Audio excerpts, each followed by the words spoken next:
Okay, welcome back, everybody. And welcome, that gave everybody a chance to, who maybe got on a minute later, their screen froze or whatever. So we're all here, and it's terrific to see all of you again. Again, I'm Kim Klein. There are a couple people that are new, so I just want to introduce myself. And just wanted to see if people had any questions, comments, disagreements, stories, etc., left over from last week. We can just start with those and deal with those. And a few people wrote to me during the week. I appreciate that. So, okay, Lisa. Oh, my question, I was just talking to them about, well, because I wasn't here last week, but she told me what the assignment was. So I just did it while they were talking amongst themselves, and you wanted to know the we believe statement, and I don't really know what you wanted, but I thought in my head that what you believe you can do for your organization. So like if you have a non-for-profit, what is it that you're doing?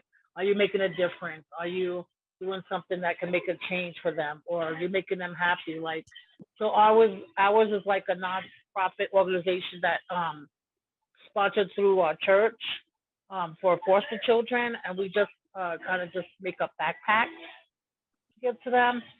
And so I was just saying that maybe we kind of make a difference, because we give like little things that that they might need, like they have like a journal, and they might have like the little kids have like a color book and crayons, because they're going to be sad taken away from their parents and stuff like that.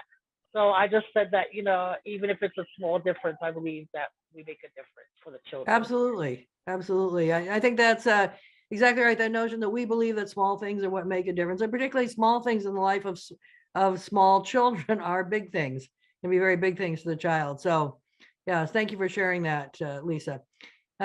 Anyone else? Question, comment, disagreement?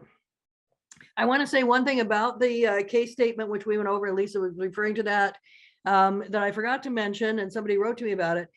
Somebody said, wouldn't you have a slightly different case, if you're talking to one audience or another audience? And the answer is yes, you can have several different ways you present your message, but you do, as an organization, need to have an internal case statement that remains the same, so that if I gathered up all the ways that you communicate to all the people and all the parts of the public that you communicate to, I got all your grant proposals, I saw your speech to the Rotary Club, I saw what you did in a high school, all of that, I gathered all that up and compared it, I would see that you're the same group.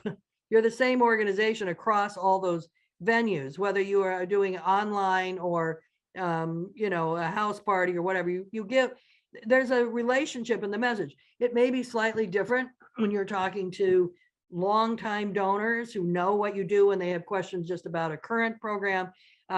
Be very different from talking to new donors, but there will be something fundamentally the same. And it's sort of, so many of us are Unitarians on here today, is a little bit like if you go into Barnes and Noble or any big store to the Bible section, you can buy, probably 20, upwards of 20 translations of the Bible in English, let alone however many you could buy in many other languages in English. And some will be more modern, some more old fashioned, and some more transliterations. That is more of a sense of the meaning than an actual translation. But yeah, but a truly excellent translation of anything is based on the original document. So the question is, what is your original document? What do you say about yourselves when no one is looking? When you're not trying to impress somebody else or raise money from somebody else? What do you say about yourself? That's your internal case. And then of course you translate it out. So I had forgotten to mention that last time. All right. You can obviously raise, I do want to encourage you to raise your hand. You can use this little raise hand thing at the bottom under reactions. When you go down there, there's a thing that says raise hand. When you raise your hand, it brings you to the top of the screen, and I can see in order, the order in which people have it. And then you lower your hand after that. Or you can type something in the chat, and I will try to monitor the chat as always. If all else fails, you can do the more old-fashioned screaming and yelling in your and you're a thing like this, and I'll eventually see you, because I know every once in a while the raise hand function doesn't work for one reason or another. All right, let's begin our time together today. I want to let's see, participants can now see you from the current slide. Yes.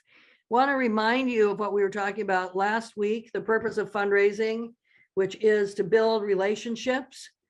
You're not, the goal is to find donors, not donations. And the reason is because, of course, a donor can do a lot of things for you besides give money. Donors can testify for you, go to demonstrations for you, talk to other people about you, hold house parties for you. You can do a lot of different things for you, including become board members and so on. And then also because the donor will give money year after year, and people's financial situation changes. Sadly, over the last few years, a lot of people's financial situation changed for the worst, but some change for the better, or just in the course of life, our situations change. So we want to build relationships. We want to build loyalty of donors. That's the most important thing that we want to do. To do that, we talked about this. We need a compelling case. Why do we exist? What do we do about why we exist? How do we do it? What's the measurement that we've succeeded? How do we know we've succeeded? How much does it cost to be our organization? And who's involved in the organization? And of course, who's involved in the organization leads us to this notion of the board of directors. And I want to start talking about the board of directors, and then we're going to talk about using a range of strategies. We're going to focus on 2 strategies today, online kind of digital stuff, and then a little bit about creating a monthly donor campaign. These are strategies that I think are important to use by themselves, and also the lessons from them tend to be very helpful in all the work that we do. So that's what we're going to do. So let me just move on to here to talk a little bit about boards. So the thing about boards is everything about nonprofit law, almost everything about nonprofit law was really codified in the 1950s. There have been nonprofits in the United States since before the United States. I mean, actually Harvard is 400 years old, so it predates the existence of this country in its present form anyway. But in the 1950s, there started to be more and more nonprofits. Now, by more and more, what do I mean? In 1955, there were 30,000 nonprofits. So, but that was quite a few. And so the IRS in particular kind of put together the rules for being a board. When those rules were put together, things were very, very different up until really the 1980s. It didn't cost that much. I remember when I first worked in an organization, we rented an office and we had a dial telephone and we had some business cards printed up and some little stationery, and that was it. And you could be open for business. I mean, there's nothing like that now. There were far fewer nonprofits, as you'll see in a minute. The regulatory environment was very different. I think some people object to regulation altogether. I do not. I think some regulation is very, very important, and particularly with the number of nonprofits we have. Some of you may have seen the most recent report that we are now the nation's 3rd largest employer. Nonprofits, if we were a single industry, we'd be the nation's 3rd largest employer. There have to be regulations, there have to be rules, there have to be things that people are held accountable to, but it has created a lot more work for everybody. For a long time, there were a lot of families, more middle-class families, that could manage with one wage earner. That's very unlikely now. That freed up a lot of people, of course, particularly women who volunteered, and that was the backbone of nonprofits for a long time. That's still true for many, many, many nonprofits, but it's a little bit less true than it was. And the whole nature of activism, volunteering, giving away time has changed a great deal, and we're all trying to catch up with that. And of course, starting with Reagan, government funding really, really changed. When I was first in fundraising, government funding was about 65% of all the income of all nonprofits. And today, of course, it's about 30%. So there's been an enormous change. And even under Obama and even under the more progressive presidents that we've had, it's never really gone up to what it was prior to Reagan. The other problem is the sheer volume of board members that are required to run our organization. So you can imagine when they were putting all these laws together in the 50s, for about 300,000 people that were needed to be on boards. That was like completely manageable. Today, it's upwards of 11 million. It's probably something that should be taught in school, part of a, if we had civics or any kind of thing like that, would be something kind of useful. But you basically have a lot of people getting on boards that have very little idea of what it means to be on the board, very little notion of what the legal requirements are. And consequently, there's a lot of boards that don't function as well as they could, because you have all these extremely committed people who care about the mission, who want the best for the organization, and they just are not being given the tools that they need. So that's just a little background.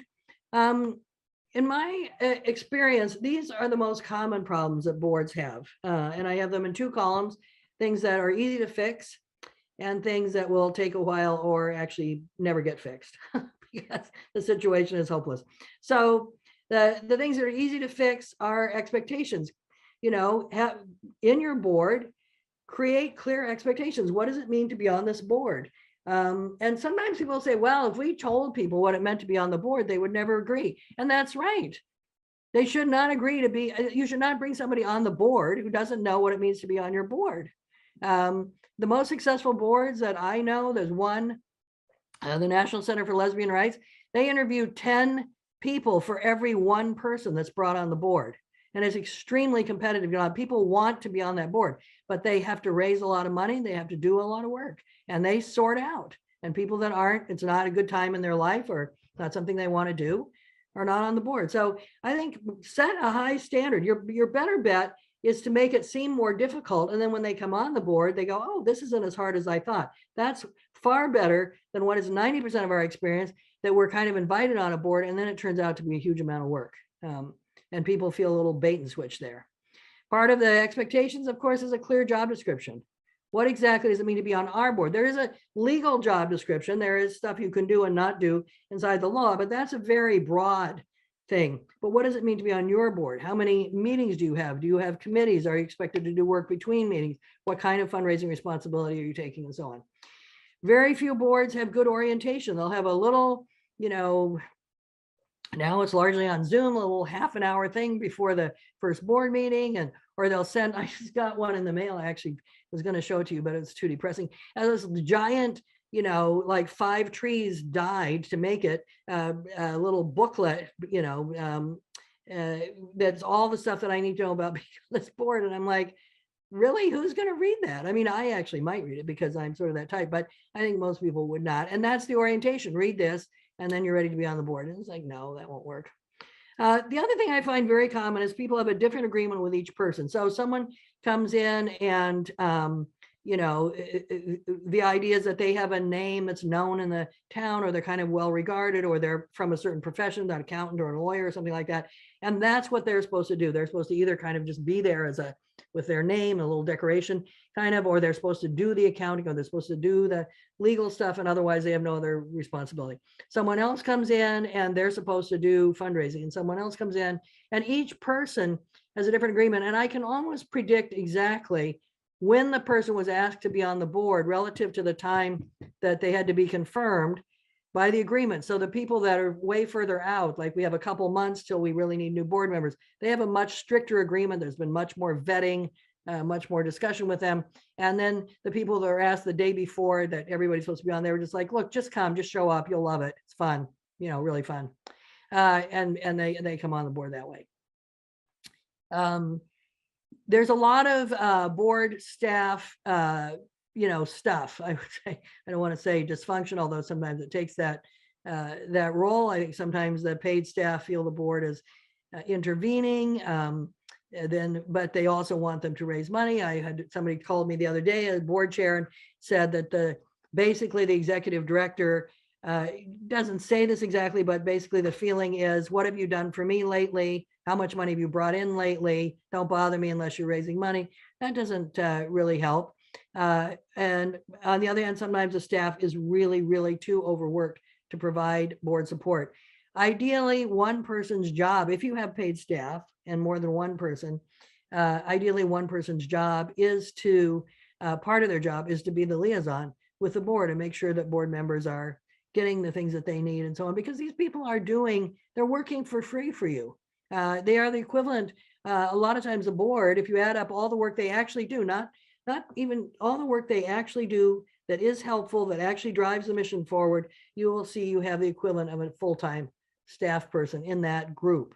And you need to treat them that way. The things that I think are very hard to deal with is when the leadership is super controlling, especially if they're not very transparent. And things are, there's sort of, there's, like in the play Hamilton, there's a room where it happens and most people aren't in it. That's a big problem. I think there's almost nothing to be done when the leadership is defensive. I find defensive people, I feel bad for them, but it's almost impenetrable. It's like really to try to really kind of say to them, what's going on? What's the deal? We really use a lot when I'm working with difficult boards, the adage, get curious, not furious, really just only ask questions, never make statements. Ask a lot of questions, and try to get to what's the root, what happened, what's the background of this, maybe something in the organization, it could be something in the person's life, who knows. When organizations don't have a clear case, they can easily begin to move off of a mission. So for example, you might have an organization that has 3 programs, 2 really big programs, 1 tiny little program, and then a foundation comes along and says, oh, I love the tiny little program, I'd like to bring that to scale. And all of a sudden the tiny program is the biggest program. And nobody's really discussed, is that what they wanted? Is that a good thing? And pretty soon the organization is deep into mission creep. And the board's job is to keep the organization inside its mission. And of course, if you have constant financial problems, that's very, as we know, if you have that in your personal life, it's very toxic. It just wears away at your ability to maintain any excitement. So a very kind of simple-minded one is, the board needs to have term limits, 2 or 3 year terms with the option to renew for another 2 or 3 years. Then I think in general, with some exceptions, I think people should take a break. They can take a year or 2 break and then they can come back on, but you do want some turnover. Otherwise you have an in-group, you have a board of people who've been on the board for a long time and they hold a lot of information, an in-group and kind of an out-group. And that just doesn't work. So we talked last week about how fundraising is a board job. Board members need to demonstrate they believe in the nonprofit, and they do that in a variety of ways. Giving money is probably the most measurable one, where you can really say we have 100% giving. I will sometimes hear from people, well, some of my board members don't have any money. The thing is, just keep in mind, to be a person who gives money to the organization, it's a total binary system. It's the difference between 0, I gave nothing, and 1, I gave something. And the 1 can be $1, $1,000, $100, a penny. All you have to do to move into the category of being a giver is to give some amount of money, right? So there's no one that doesn't have any money. No one doesn't have any money. People have very wide range of possible gifts, and you want to welcome them all. But that's the idea. The same with time. People need to give some time, but 20 minutes from one person is another person's hour. And so just, kind of being a little bit easy about that, but having some kind of accountability, I think, is very, very important. So I'm a big fan of trying to get to the root of what are the dysfunctions. If you have a problem in your board, you have an issue, what's the root of it? And I think the way to do that is through questions. So these are questions I found to be very, very useful if you're having a lot of financial problems. What can we do so we can actually talk about it, not just feel horrible. For each of you who are board members to ask each other, what can I do to support your fundraising efforts? For the staff to ask the board, what do you need? What would help you? Rather than the kind of more common, you have to do it, it's your job, which, just doesn't help. And I think this one, the last one, if you could leave the board without any consequences, would you do it? I find when I interview board members, I will always find 1 or 2 people who say, I really like to leave, but I feel like I can't. It would really hurt people's feelings. I don't know. I probably shouldn't have said yes to this in the first place. And they're, and then meantime, other people talking behind their back are like, oh, I don't want to hurt his feelings, but he should really leave. So I think every once in a while, even to ask yourself, if I could leave with no consequences, would I? And then if the answer is yes, to think, well, why don't you? Or what would cause you to think, no, I wouldn't leave if I could? because I love the group. So you really build, you really build this, you really build this team. Board is really critical. It's the leadership of the organization. It sets an example in the community. So we want the board to be a team. On a team, some people are good at some things and some people are good at other things. I remember the first time I went with my father-in-law, who's now deceased, but he loved baseball. I just do not understand baseball at all. To me, it's like watching the paint dry. But he loved it so much. I went with him to the games, and I learned all this stuff. And one thing I learned is that pitchers aren't very good at bat. Who would think you're being made all this money and you can't even hit the ball? It's amazing. But that's how it was. But that's the nature of a team. Like some people are good at some things and some people are good at others. So in your organization, some people will ask for money and some won't. And there is no point. All the training in the world, all the persuading, all the cajoling, the people that really are like, I will not do it, they will not do it. So give it up. Give them something else to do. Some people like to work in a group, so they're good at events or they're good at these kind of peer-to-peer things, or, put them there. If you enjoy working alone, then don't agree to be on a team because you'll just wreck it. And if you prefer to work in a team, don't work alone because you won't do the work. You'll just sit at home and feel sorry for yourself. So play to your strengths. Go with your personality.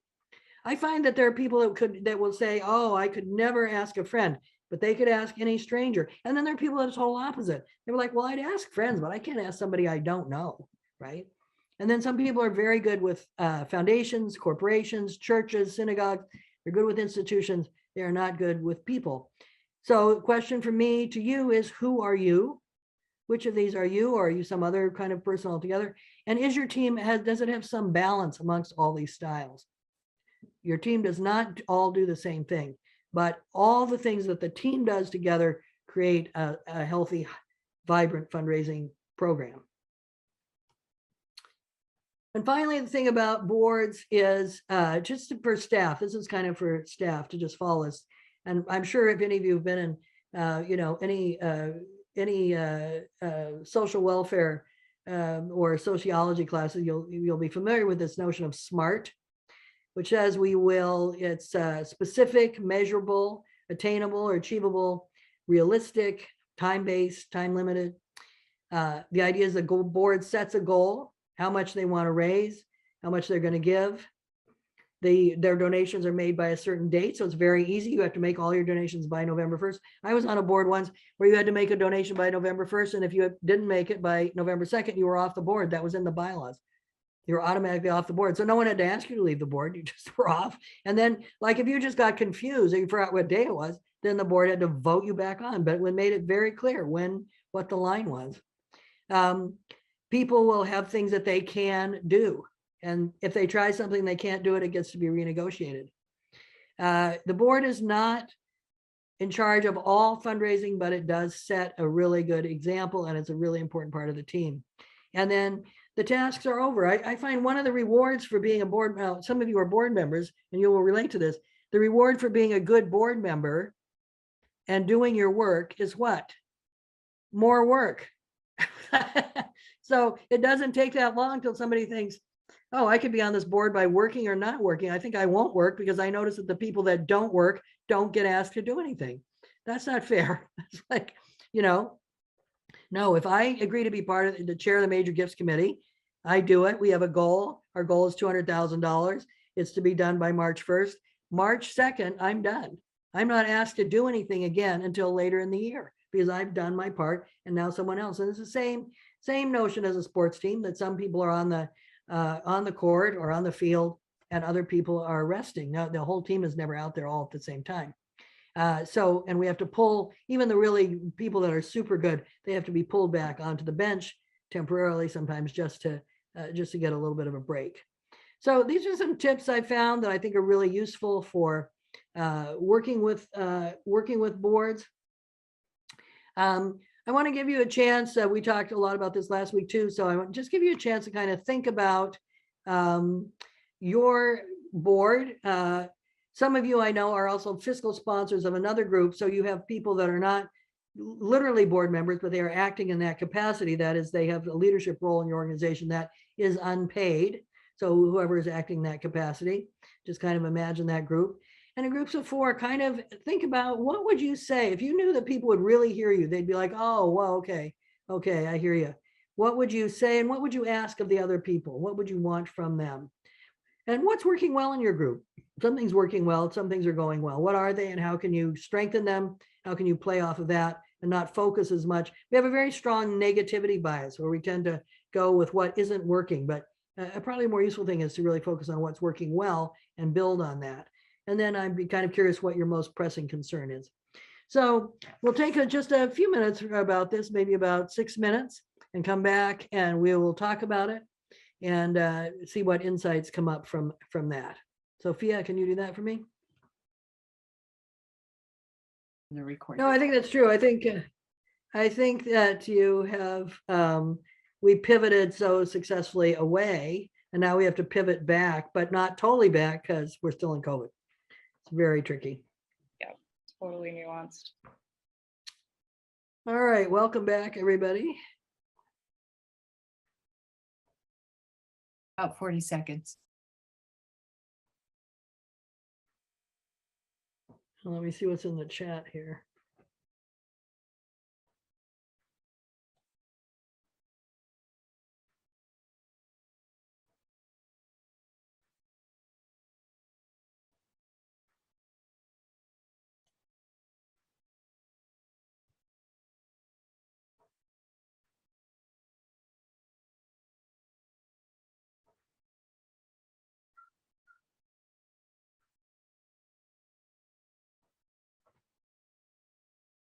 All right, here we go. All right, so you had a little chance to share with other people what is working well in your board. Again, really always focus on that. What's going well? What do you think? Well, this is great. This works, you know. And then what is a pressing concern? And so I'd love for somebody to actually just share both what's working well and a pressing concern. Who would be willing to do that? And you can use your raise hand function. You can also type it into the chat and I will monitor that. Pam, okay. Pam Dora, you want to unmute yourself? Yes. So my name's Pam. I work out on the West Coast in California. And I think one thing, our organization has been around 22 years. We have a phenomenal board. Like, I think of them as just exceptional fundraisers, and they're all involved in fundraising. So in terms of what we do well, I think that's a big, big highlight. I think we sometimes miss in the board term category, where we don't really have term limits, and that could be a little tough. And I wondered, maybe, Kim, you might talk to this. Is there ever a benefit to not having term limits and having, really valuing board members that have been there 20 years? So that would be a question in a sec. And then the other thing we could do a little better is maybe not making the board job a full-time job. So working people could be on our board. Just a thought. Yeah. That's a really good. I know your organization a little bit, so I just want to say for everyone else's benefit that one of the ways that this organization, this is not the only way this can happen, but one of the ways that this organization has a board where every single board member actually does do fundraising, every single one, and even with board turnover, that has continued to be the case, is because that's how it started. That's a culture that was built in. And it is a little, you can change your culture. If that's not been your culture, you can change it to that, but it does need to become part of the board culture. So it's actually your reputation, and people know if they're going to be on the board of CLAM, that it's fun, it's exciting, and you're going to have to raise money. So it's kind of, yeah, it's good. The terms, well, that's why I said not every group. I mean, I'm a fan of board terms, but I think in really small towns, sometimes they're hard to enforce. You don't have a million people to go to. If you're not going to have terms, that's fine. Then what you have to do, though, is figure out how do you welcome new people and how do you make them not feel that they are in some outer circle. And that's, I think, the reason terms are the easiest way to force that turnover. A lot of organizations have places where people can go after the board. So they can go to a committee, they can go to an advisory group.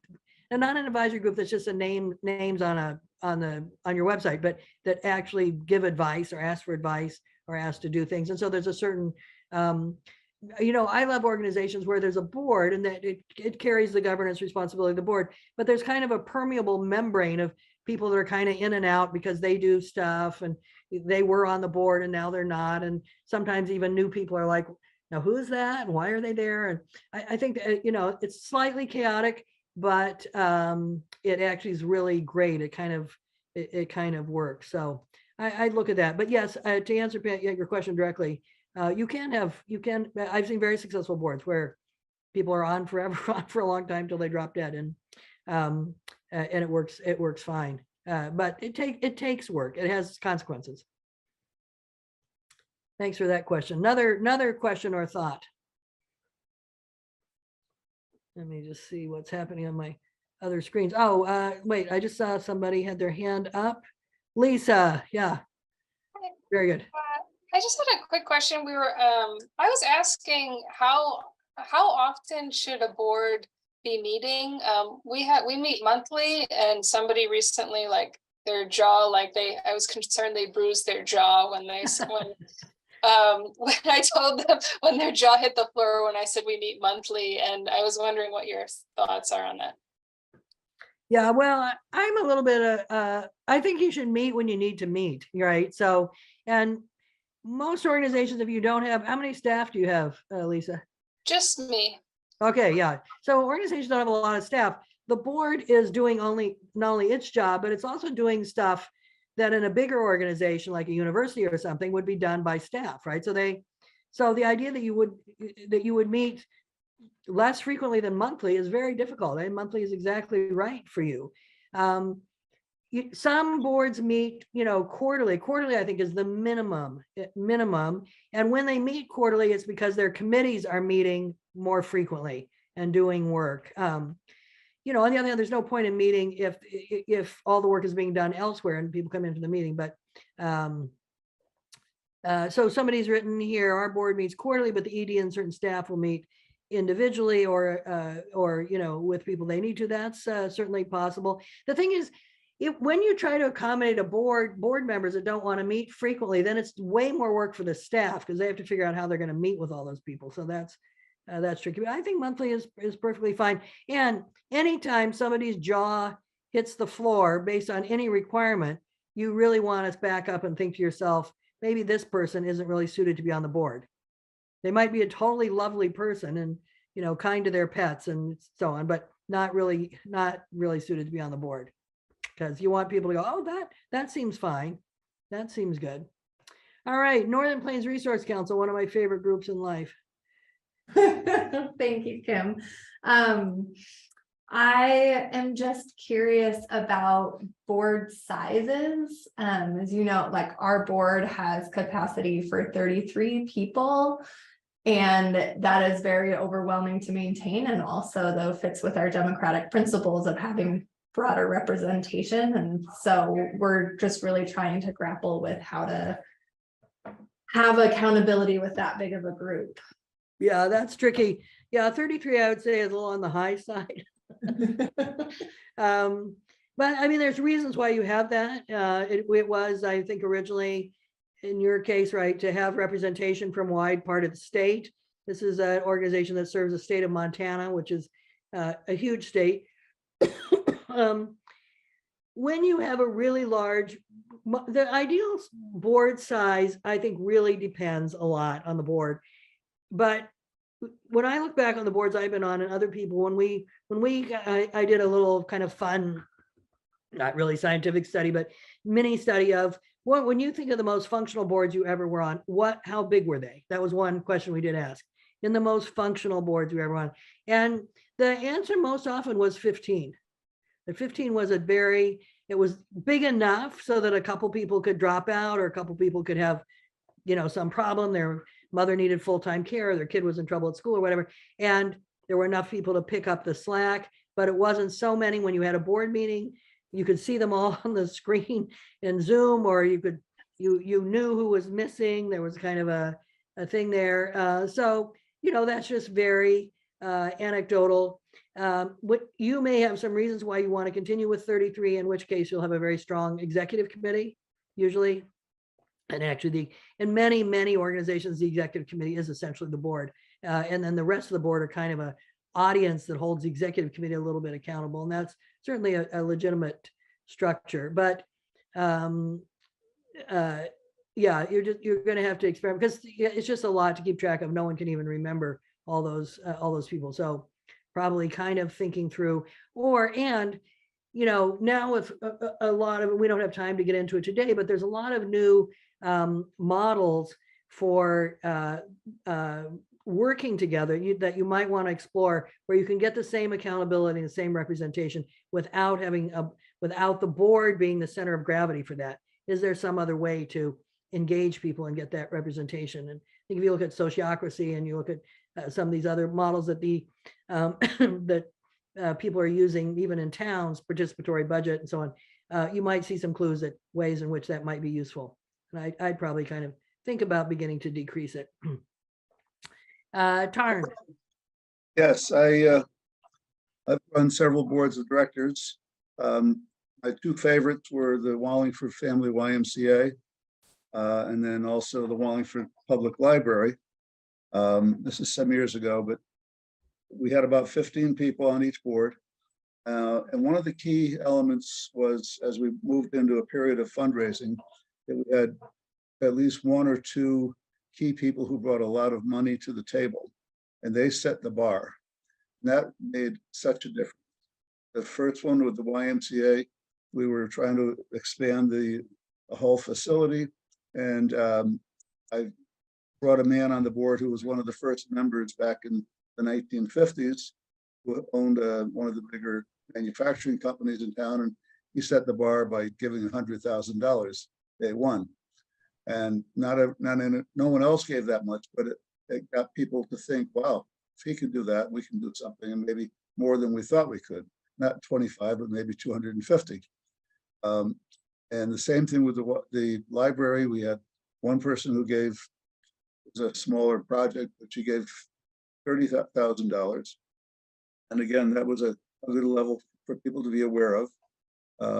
And I approached another person in the community at that time, and he asked who had set the bar at what level. And I told him that Roz had done that. And he said, how much did she give? I said, 30,000. He said, damn, I would have given 50, but I didn't want to exceed her. Didn't want to show her up. So that was a lesson for me. I never would have thought to ask this man for more than $500. So setting the bar high could be a powerful force. Exactly, yeah. And when we say setting the bar high, thank you, Tarn. I think that's a really important story. It is where a person, and you can see in the stories that he told, it's where a person gives a gift that other people perceive to be very generous relative to what they imagine is their capacity. So those are great stories, 100,000, 30,000. We love those kind of gifts, but they actually could be true of $100 or $500. When you see someone, I'm on an advisory board, and two of the women on the board are on welfare, and both of them give $20 a month. And it's just, powerful. I mean, there's no way that I'm going to show up just giving $250 a year, because I would be actually only slightly more than these women who have far less money than I do. So that notion of setting a bar of generosity, of really giving at or above your capacity, is really powerful. And Tarn is exactly right. We often have no idea what people's capacity is. Especially, I think especially because we have a big taboo about talking about money. So how do we know? We make up stories about other people, but they're not, that doesn't mean they're true. Let me just look in the chat. There were a couple of things. Do you ever get the work done in the board meetings, or is it only more making decisions and then people get assigned to do tasks at other times? Well, generally it's more efficient to, have people do the tasks outside the board meeting, but I sort of like sometimes having board members sign thank you notes in the meeting. I think that's kind of cool, because then they're like, oh, I can't believe it. How is Mary doing? Oh, she's fine. And, and there's kind of or sometimes they're like, I want to add a note to their thank you note. That's kind of fun. So group activities tend to bring a lot of ownership. I did a Giving Tuesday campaign with a group that I'm a part of, and we all set up we were all on Zoom. We all created our Facebook page together on Zoom, and then we showed each other, and it was, it was kind of fun. It was, somebody said this was not an efficient way to do it. No, it was not efficient. You know what it was? It was effective. We all did it. It was all done. We helped each other. We spotted typos in each other's things. And yeah, it would have been faster for each of us to do it ourselves. And it would, and I happen to know 2 people, and probably I would have been one of them, wouldn't have done it that day. So, efficiency is, we want things to be efficient. We like airports when they're efficient. We like trains that leave on time, but efficiency is not a moral value. It's not a moral, it's not moral or immoral. It's just a description of how things get done. But being effective, building a team, building camaraderie, people feeling like I said in front of a group of people and I'm doing this, that is what you really want. All right, we're going to come back to issues about boards from time to time, but I want to move on from here. We're just going to take a little break in just a second. But first, before we take a break, I want to do one thing. Let's see this. I know that. Where are we going? I want to kind of say, when we come back, we'll take about 5 minutes. You can grab some coffee or whatever. Haley is going to take us through some stuff, and this is her bio. I'll let them talk a little bit more about themselves when we come back. But I've been delighted. Haley and I have yet to actually meet in person because of COVID. It's really amazing, even though they live actually not that far from me. But I've been very, very impressed with the work that they're doing around Donor Hub and the kind of organizing that they're doing. And the goal of what we'll do once Haley starts with us is start looking at strategies. And we're going to look at digital online strategies first. But what I want to say to introduce this is, when you're going to pick a fundraising strategy, it's going to take a certain amount of time. Every strategy takes time. And so when you're going to put time into fundraising, you have to say to yourself, what is it that I want to get back for my time? And, obviously money has to be one thing, but really we want to be a little bit more specific and a little more sophisticated about that, to say, all right, what I need is a lot of new donors. We don't have enough donors. We're a brand new group. We have 50 donors. We need to get in all kinds of donors, all kinds of size of gifts. It doesn't matter. Just attract new donors. So we'll use more mass strategies, more mass appeal in that. If we want our current donors to renew their gifts or give an extra gift, we're not going to use the same appeal we use for new donors. We're going to use a very specific appeal. And then the notion is to try to get them to renew, to try to get more engagement there. If what we need is money, we'll probably do some kind of major gift push, or we might look at foundations. It's hard to say. We want the donors to feel good, to feel loyal, to feel happy with what we've done. Then we need to appreciate them, and we'll have to do that in some way or another. We want them to tell other people about what we're doing. We have to educate them. So every strategy does some things very well and some things very badly. And when you pick a strategy, you want to pick a strategy that works for the thing you want to do, which really means you have to stop and think about what that is. All right, so we're going to take a 5-minute break. By my watch, which is the one we will go on, it is the top of the hour right now. Whatever hour it is here in California, it's 1 o'clock. It's the top of the hour. You will come back at 5 after, and Haley will take us from there for about an hour. They'll present for a bit, and then we'll have some questions and answers. Okay, so 5 minutes.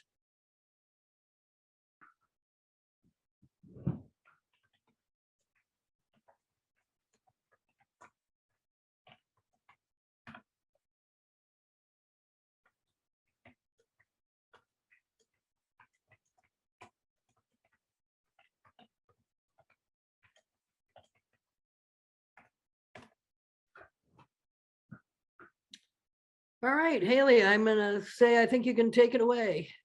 All right. Thanks so much, Kim, for having me today, and Thea for being our fearless tech lead here. When I first met Kim, it was through the context of me having read Fundraising for Social Change, and it just sort of clicking all the things that we are doing at Donor Organizer Hub, which is helping movement organizations and candidates build fundraising teams, Kim's been doing for decades in the philanthropic sector. So excited to be here today. As we got to talking about this session, Kim brought up the fact that there are a lot of opportunities for us to learn from the political donor space and apply into our nonprofit donor context. So you all are kind of beta users today, as this is the first 501c3 context we're sharing these survey results in.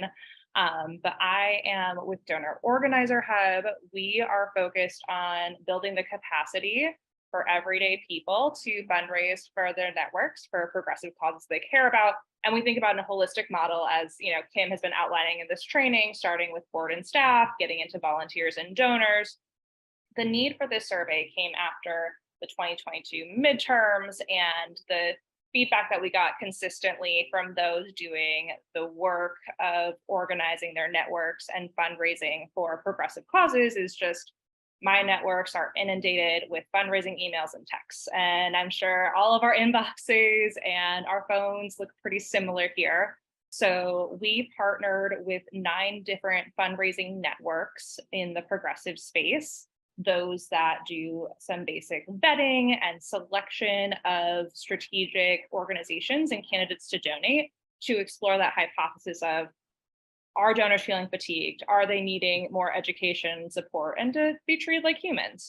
So if we dive in a bit, the survey was distributed by those 9 fundraising networks and organizations. Some of them do have staff capacity, others are entirely volunteer-led, but their mission was all the same, to really focus on educating mostly grassroots donors on where to give politically on the progressive wing through a strategic lens. So not just saying, oh, I hate Amy McGrath, or I hate Mitch McConnell, let's donate to Amy McGrath, that kind of panic-induced energy, really helping people be strategic. So these responses came from over 1,200 people. And the respondents, in terms of demographics, 90% were white, majority were women, so almost 2/3 women and 1/3 were men. They were an older demographic, so 76% were over the age of 65, and 90% were over the age of 55. So we're talking the boomer, maybe light, getting toward the Gen X crowd. Ordinary financial means, so only 4% described themselves as wealthy. So when we think about this from a digital fundraising lens, this is the group of kinds of people that we reach to through our online fundraising strategies, right? They're not the high net worth donors, they're the people that are getting all kinds of messages from different organizations and making their own decisions on where to give. In terms of years of giving and giving amount, I want to pause really quickly too. I will be sending these slides to Kim, so if you have been taking notes copiously, what's literally on these slides you will be getting after this. So, feel free to just kind of listen in. But the years of giving and amount, what really surprised us actually from these results, because of all of the press about, the 2016 uprising of the resistance movement and people volunteering and donating politically for the first time, we thought that at least some majority would be sort of class of 2016 donor crowd, but actually almost 2/3 had been giving for many years of decades, and only 1/4 of people started in 2016. Around half, which is a pretty decent amount, especially when we're talking about in the lens of a pandemic and inflation / potential recession, almost half have been significantly increased their giving in recent years. The people that we're talking about today are those grassroots donors. So in the 2022 cycle, 52% gave no more than $750, 40% gave $250 or less, 13% are kind of that missing middle range of $2,500 to $10,000. Only 6% were really what most political organizations would call a major donor, of giving $10,000 or more. So when thinking about a lens of how typical this is, right? How does this apply? This survey that's talking about political giving for donors that are focused on progressive candidates and organizations, how does that apply to the broader philanthropic space?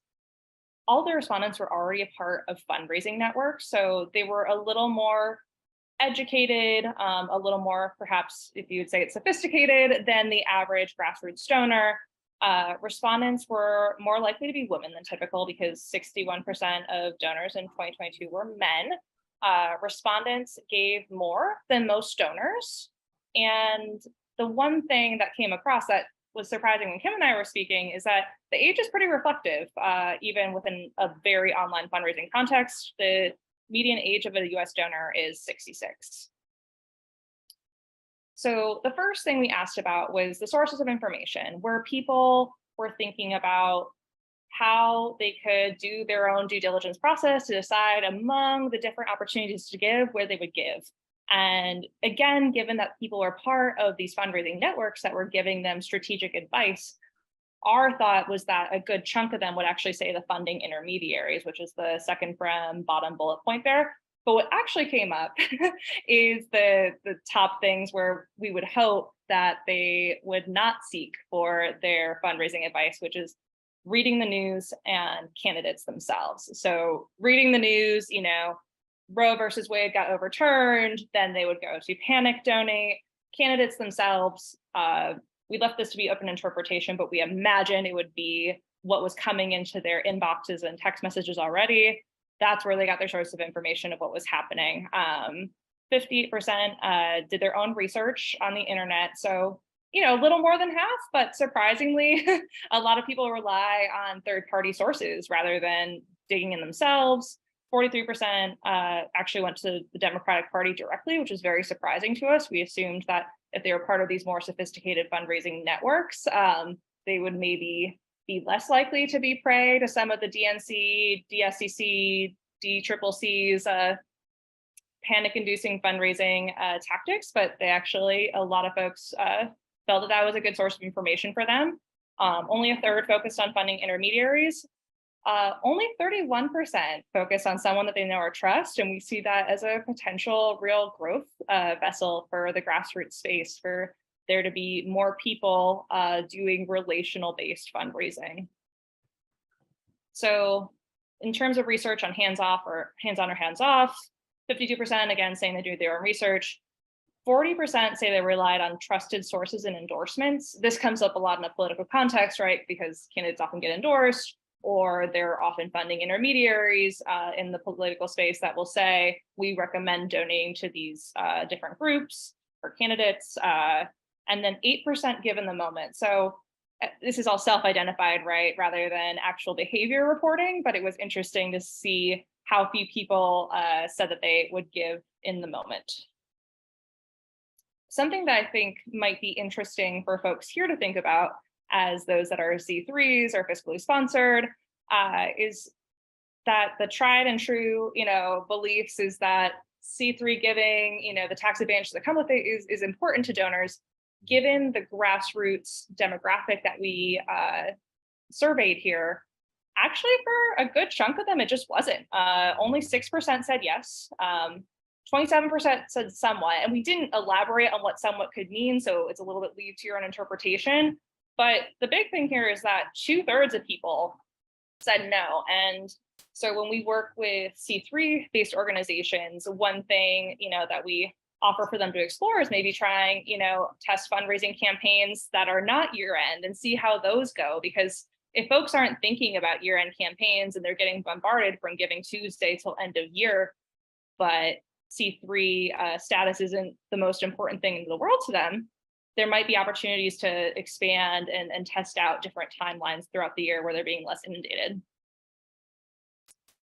So factors that determine organization selection, and this is particularly, again, right, for political donors that were focused on winning the 2022 midterms, whatever that means to you, you know, sort of things around holding the House and the Senate, and organizations that supported that directly. So we're talking about organizations that do get out the vote efforts, that do on the ground organizing to persuade and turn out their constituencies.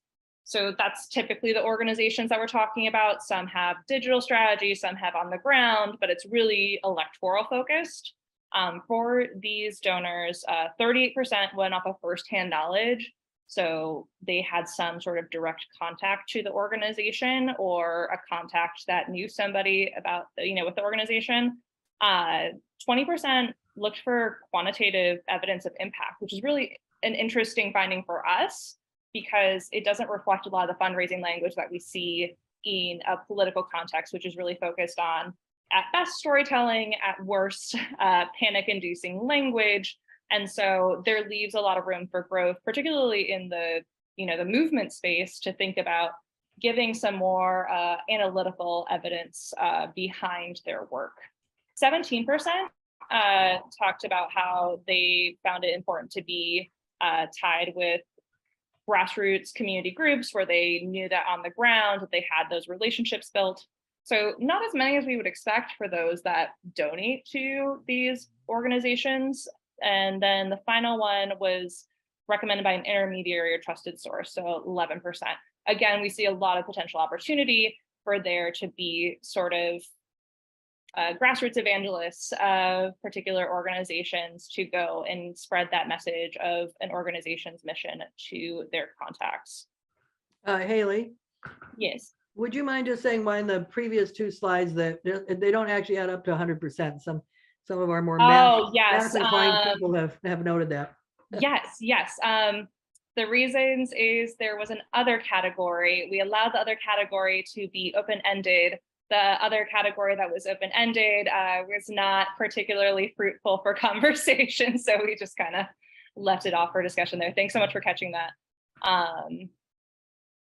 So what factors led them to give more? And this is particularly people who have given to an organization or candidate in the past, and they're following up with their subsequent donation. 47% said personalized outreach from campaigns. Personalized could be an open interpretation here. Some people might have considered a mail merge where it said, "Dear Haley," to be personalized, but they identified it as personalized. 40% said outreach from organizing groups. So again, the top two buckets being people who asked them that needed the resources themselves. 27% said persuaded by research of impact. So again, it goes back to those that were talking about wanting more analytical rigor in their communications. And who's to say, right? This is again self-reporting. We haven't had a chance to demonstrate connections to behaviors, but that could be an open area of experimentation for organizations to expand beyond traditional storytelling types of messaging. 26% said outreach from the Democratic Party. Again, because these are more sophisticated donors, that made us a little more than nervous to think about the average grassroots donor that doesn't have access to these fundraising networks. So the Democratic Party's incessant outreach does have some at least immediate traction to pick up the follow-on donations. 20% did say urgent emails and texts, of which many of us have received. 19% said outreach from intermediary. Again, a very low number compared to what we expected when 100% of the participants were part of funding intermediaries. So then we asked people, so we went beyond how they went about their research, then how they prioritized what they wanted to give. We started asking them questions that were forward thinking about what changes that they would like to see in the political fundraising landscape. So the first one that they mentioned, and perhaps isn't too surprising, is less panic in emails and texts, more analysis and logic. And for these selections, it was a select as many as you would like. So you could check all of them, you could check none of them. So these nowhere near add up to 100%. Fewer fundraising emails and texts. So talking about reducing the volume. Close to two-thirds wanted more evidence-based research of impact. We left that open-ended in particular, so it could mean different things depending on the type of space that you're working in, the type of cause that you're serving, but it seems like people were interested in some numbers. More transparency and communications from candidates and orgs also was a close to two-thirds mark. And those could be things, Kim has mentioned in her trainings and in her book about how you can share a little bit of your case statement or give a little bit of insider information to grassroots donors. And this might be a particular area that they're thinking about is getting a little more of that inside scoop. So a few takeaways, and this is interpretation from us at Donor Organizer Hub with our main co-sponsor, Blue Tent, which is a funding intermediary that focuses on finding strategic giving opportunities for small and mid-sized donors. Donors plugged into fundraising networks give largely conventional ways, but they do want to do things differently. Heavy reliance on information from candidates, party committees, and the news still exists, which is less than ideal. Limited reliance on funding intermediaries to support the process of supporting under-resourced organizations and candidates. There is a strong desire for more rigorous research to guide donations. And at the time, people are, sick and tired, and this is coming from a week after the elections of 2022, right? They don't like the quantity or tone of fundraising appeals. They want more data. And so that kind of covers the lay of the land for that. I'm gonna stop sharing my screen. And Kim, would you like to bring up some of the questions that? Yeah, I'll just ask them if you don't mind. That'd be great. So one question actually that is my fault that I didn't cover in the beginning, if you could just give a very brief definition of an intermediary. I think some people aren't as familiar with what that is. Yeah, so a funding intermediary, particularly in the political space, is a group that is entirely focused on doing the due diligence of different funding opportunities, and they provide those recommendations. It could be a half dozen, it could be a bit bigger than that, broken out by issue area, to donors. Traditionally, those funding intermediaries service major donors within the political space, so those that can write a minimum of a $20,000 check. These groups in particular that we worked with, because they were mostly volunteer run, or they were staff of organizations that mostly worked with grassroots volunteers, there was not a minimum for them to be a part of this network, but they did lean more toward, I would say, the quote unquote activist crowd. Okay, that's very good. All right, we have a couple questions. Effie, go ahead, unmute. Thank you. I am curious, that was a really fascinating presentation, Haley. Thank you so much for sharing. And I think some of the political realm of stuff is also very mind-bending, I would say, in that, like, we have found that people really don't like mean political mailers, but they are the most effective. And I am curious, as you've been interpreting your results with some of the people don't like the urgency and some of that stuff, if there is anything pointing to, but also that seems to be the most effective, or where a lot of people are giving through, are there any of those contradictions that you have been able to pull out? Yeah, the contradictions are kind of everywhere in our space right now, to be frank, especially when we work with organizations that talk about the success of one particular email or a particular campaign versus when you're thinking about the life cycle of a donor or beyond a particular cycle. There is a marketing term specifically around the trust effect, where for a while, a particular brand might check in with their customers and say, oh, how are you feeling about us? We just raised the price by $5. Are you okay with that? And people say, yeah, that's fine. Then, another year, we raised the annual price by $10. Are you okay with that? And people say, yeah. And then suddenly, out of nowhere, what seems like out of nowhere, there's a total drop off in retention rate and people leave. And the reason being is that the small incremental, one email, one text, okay, that doesn't alienate me, maybe I'll donate.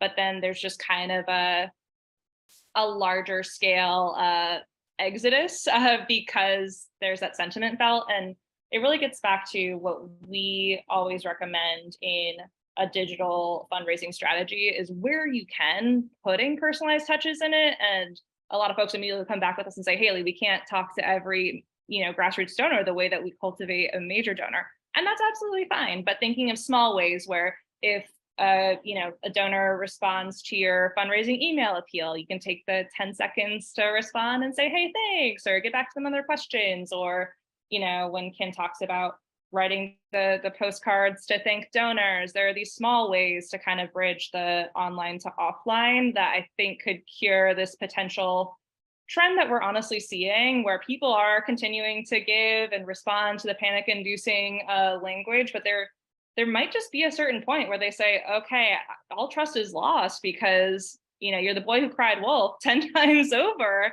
I was told that the planet would be burning if I don't donate $3. And although the climate crisis is real, it's not burning right this second. So it's kind of that delicate balance of not saying throw the baby out with the bathwater kind of thing, but really trying to explore, are there potential ways in our day-to-day where we can cultivate and steward a little bit of a feeling of one-to-one relationship, even if it doesn't look the same as the $20,000 check writer. So a few people had sent in questions, Haley, and I want to just kind of pose those to you and then open up again for more questions. And of course, you're welcome to type them in the chat. I'm monitoring the chat and I'll get with you. So somebody wrote, should our online fundraising appeals be entirely different or the same from direct mail? And I kind of can guess what you might say, but I won't.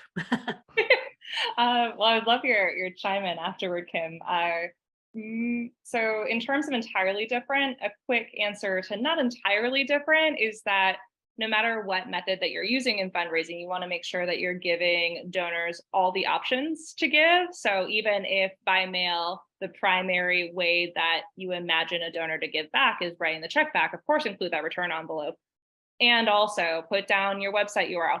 Put in a QR code underneath the website URL, because some people really like using their phones, you know, in the pandemic like that. You know, name out if you take DAF money, you take Bitcoin money. I mean, there's all kinds of ethical reasons why you would or wouldn't take a certain source of donations, and that's not our conversation today. But all of the options that you all have, lay it out in both of those methods, in all of those methods, right? So for the online donations, yes, the primary way is to give through your online donor portal. And also, even in the description for the online donor portal, put all those different ways to give.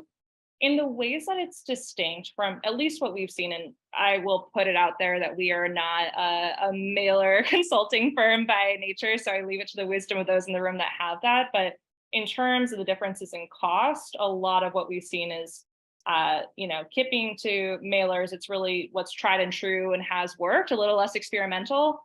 In the digital side, you do have that opportunity relative to what technologies that you're using to try some new stuff out and see how it goes. You know, what's the worst possible thing that happens if you send out an email that doesn't work out? It goes in people's, you know, they just put in their delete button and you get like $50 instead of $5,000 in your fundraising. If that's the worst case scenario, you can dedicate, you know, half an hour to kind of coming up with a minimum viable experiment just to try things out. So that would be what I would say are the main differences. And Kim, I'm wondering what you would add to that. Well, you went a slightly different way, and I agree with you. I was thinking more, I don't know what the person meant who sent this. I was thinking more of the content.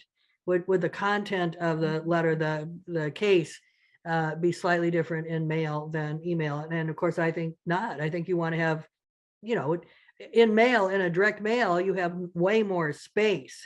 With email, particularly, you have, you know, people's attention span is really, I mean, a kitten has a longer attention span than most people. So, yeah, so it'd be different. But you took it to how people give it. I really agree. I see a lot of online requests and websites that do not have any snail mail address. It's like amazing. It's like you need to have an address. I mean, you may not have an office, but you have to have someplace. And so yeah, I agree with that. And I think I told Haley, I can't remember, but I got an appeal from an organization that I like a lot. It's an organization that works with young people, and it's led by young people. It's all, you have to be under 21, I think, to be in it as an active person. It's really young. And the appeal was great. It was a little story and it was all very well done. But the only way you could give was with a QR code. And I was like, oh my, first I have to find my phone, then I have to figure it out. And it was like, and I just thought, you know, would it have killed you to put in an envelope for some of your old school donors? So yeah, kind of rounding it up that way.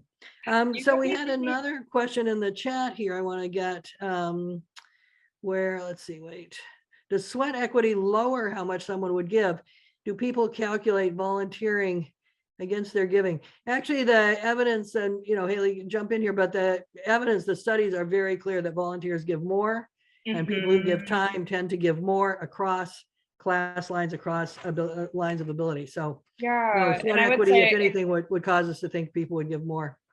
and increasingly we're seeing it go the other way too. Oftentimes, I think people have this false class line split where, oh, the very rich people, they just want to write a check. They're so busy being rich and successful, they don't have time. And those with less, they're going to be the first ones to sign up to phone bank for us or whatever else. And increasingly, because of our, wealth inequities that exist, poor and working class people do not have time to spare, right? And they're going to use it very strategically. So they would rather write you a $20 check than sign up for an hour shifted volunteering. The initial donations kind of like their first date with your organization. And then if they really believe in you and they're excited about you, that donation then becomes volunteering, which is an exciting pathway, particularly for the grassroots. So I would definitely give people's minds some space for creativity when you're thinking about your donors versus volunteering. A lot of your strongest volunteers can actually come from your grassroots donor pool if you cultivate that personal relationship enough. Well, and Maureen and Laura have written in, if you ask your volunteers, a lot of nonprofits are leery of asking their volunteers for donations. Yeah, I find that hilarious. First of all, way more people give away money than volunteer. About 29% of the American population volunteers, about 65% give away money. So way more people give away money than volunteer. But when we look at volunteers, what percentage of volunteers do not give away money? It's infinitesimal, about 3 or 4%. Yeah. So those of you who have volunteers and you're not asking them for money, you're basically saying to them, give it somewhere else. Take it and give it somewhere else, because that's exactly where it's going. It's being given away. So that's very good. Let's have another question. I have a limited training budget for learning fundraising strategies. What is most important to learn about online fundraising? And maybe even I would add to this question, I hope the person doesn't mind, where can I learn it? Because I think you can learn a lot about online fundraising online, actually. It's totally amazing what's there. And of course, it changes all the time too, because it's such an enormously volume strategy. But I do want to underline, Haley, one thing and then I'm going to ask you to answer this question. One thing Haley said that when I was first in fundraising and direct mail was the main mass strategy, it was so expensive. You had to be, you were just biting your nails. Would the mail appeal work or not? How much money would it lose? And now it's like you can really experiment. I think digital online is just the ultimate grassroots thing, because you have so much, it doesn't cost you that much more to send 5,000 as to send 1,000. Which in direct mail is very, very different. So yeah, really experimenting, gathering your data. So yeah, what would be the most important thing to learn about online fundraising? And if you were to use a training budget for something, how would you use it in the online digital world? Yeah, I think the first step is unpacking the definition of online fundraising, right? Because it can include email, it can include social media, it can include peer-to-peer fundraising strategies that are digital focused. And so being honest with what your demographic of donor is, oftentimes we have folks coming to us that are just kind of grabbing the latest, listicle of what are the 2023 trends for digital fundraising.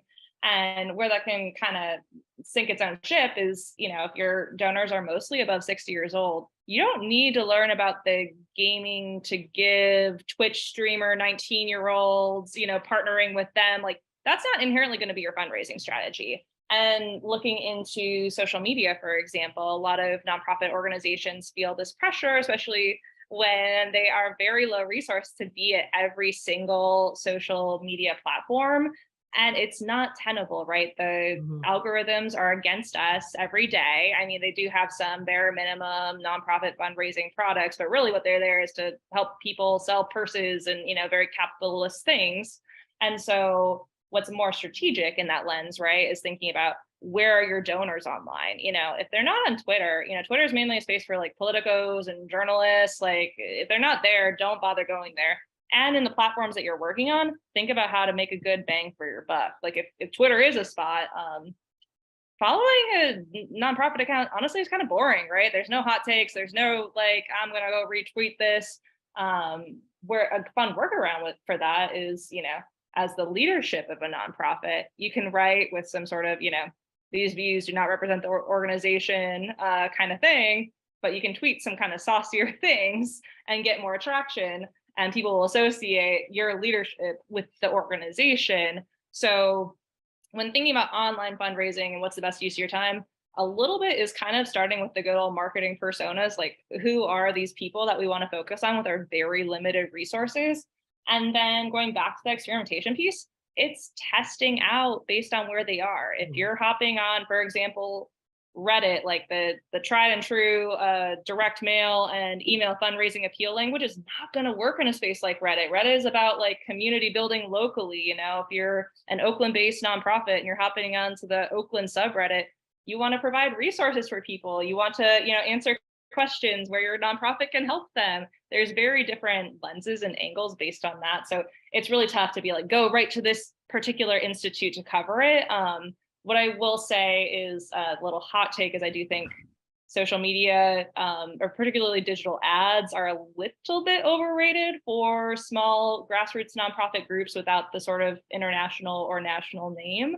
So I would just be very careful before doling out resources, your limited resources, on those types of experiments versus testing out language in a fundraising email, which, you know, doesn't cost you too much except maybe the 30, 60 minutes of time that you use to plan out the language in the experiment.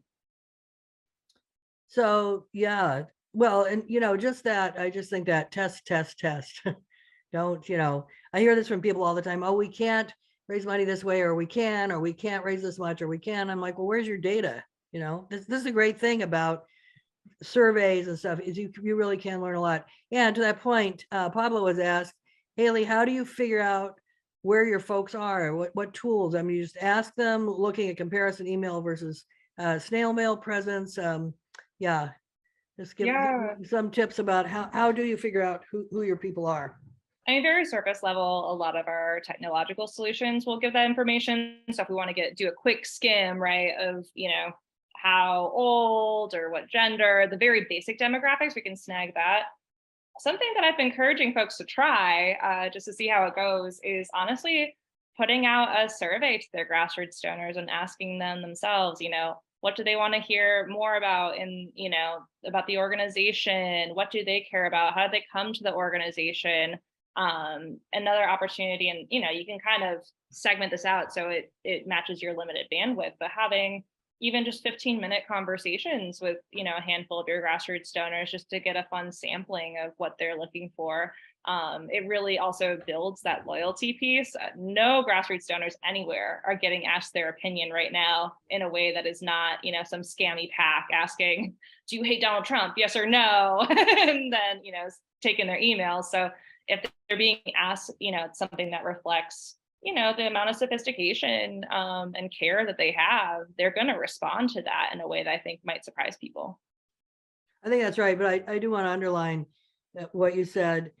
If you're going to survey your donors, have it be genuine. You know, these things where would you rather be shot to death or die in your sleep? It's like, that's just not a survey question.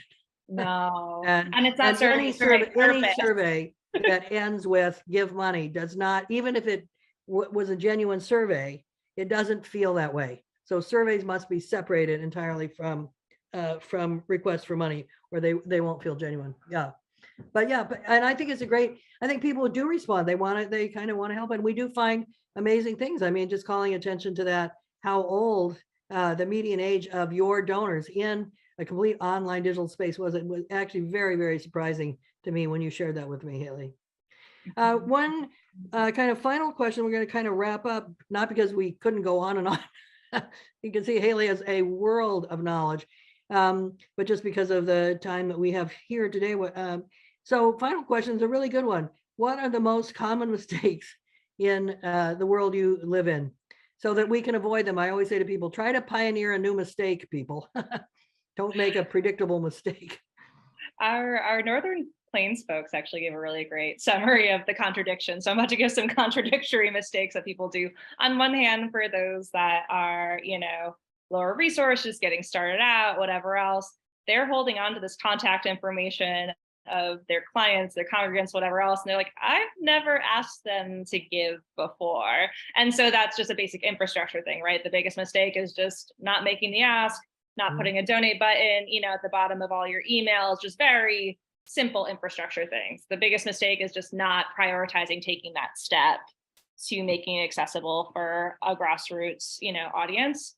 The other extreme that we see, because once people start to do email fundraising or other forms of digital fundraising, they see, oh, wow, this is so much less money than doing a mailer. This is so much less painful than talking to a major donor.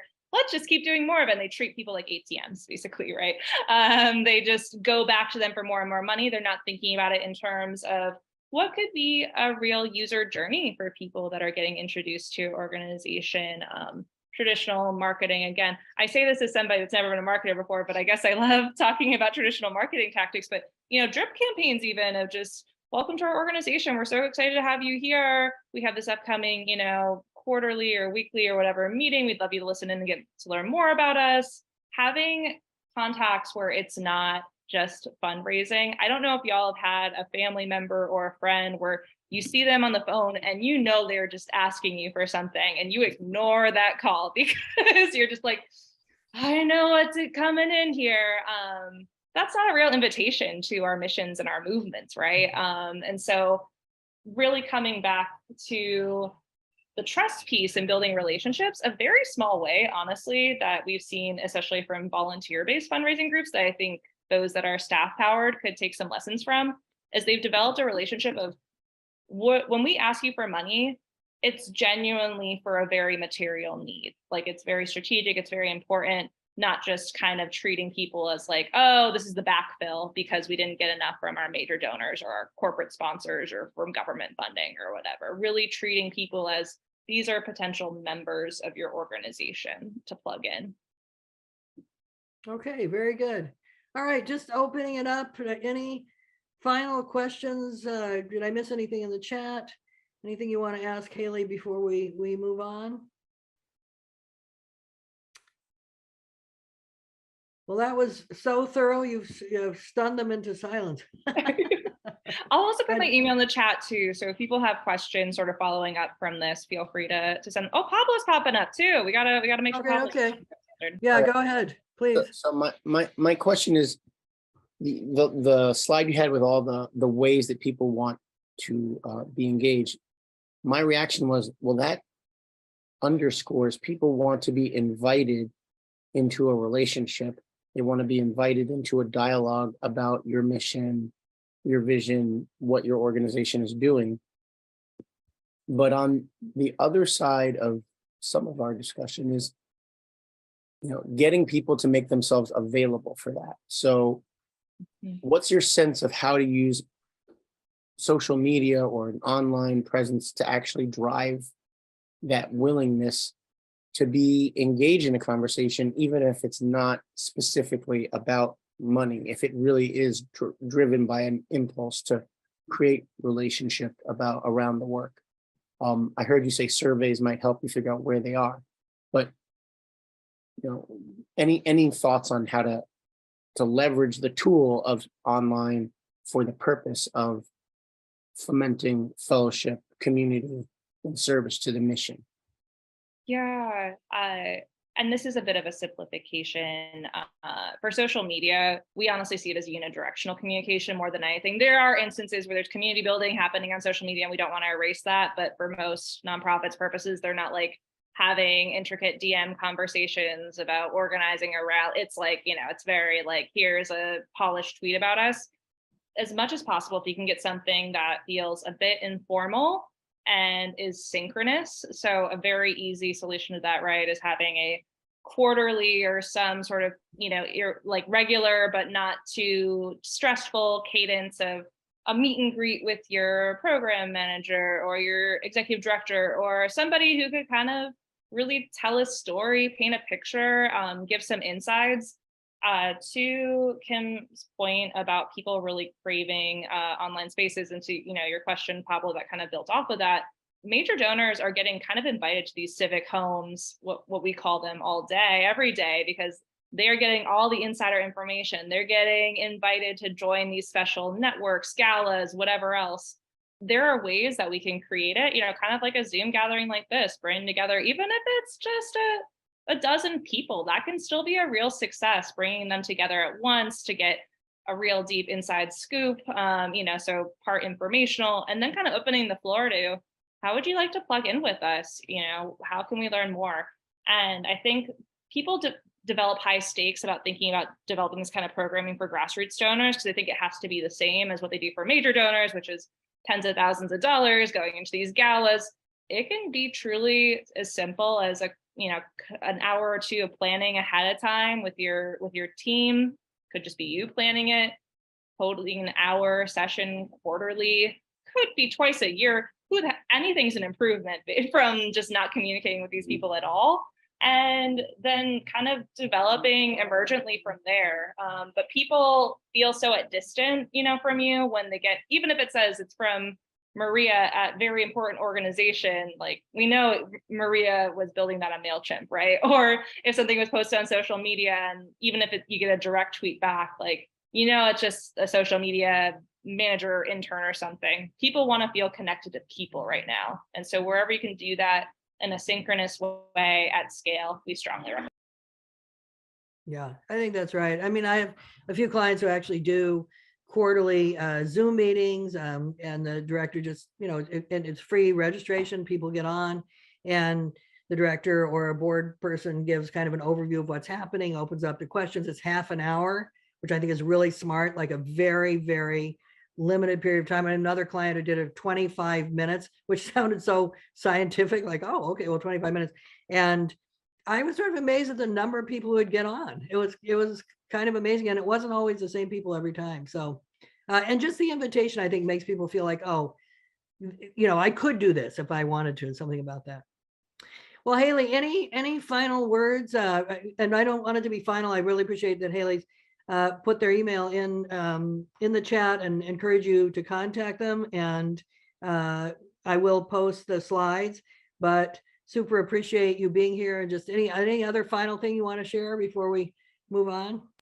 Yeah, I mean, I would just be skeptical of too many prescriptives of using this tool is going to save you, using this comm style is going to save you all. You're going to find what's right for your organization with that low base experimentation. And truly, if you get nervous with the word experiment, it's just like a planning meeting for a half hour with your colleagues, or, you know, so don't get too scared with that.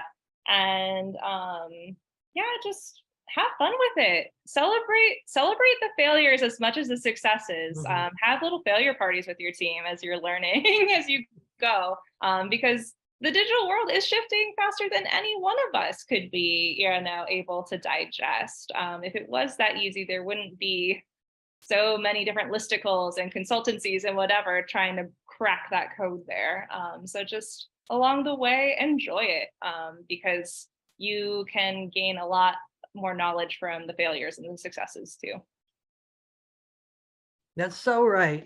You know, any problem is just information. And every problem you solve leads to another problem, right? I mean, just take a simple-minded example of an organization that has no staff, and their problem is they have no staff, and everyone agrees the problem is no staff. So they raise money and they hire staff. Now what's their problem? Staff. They have staff.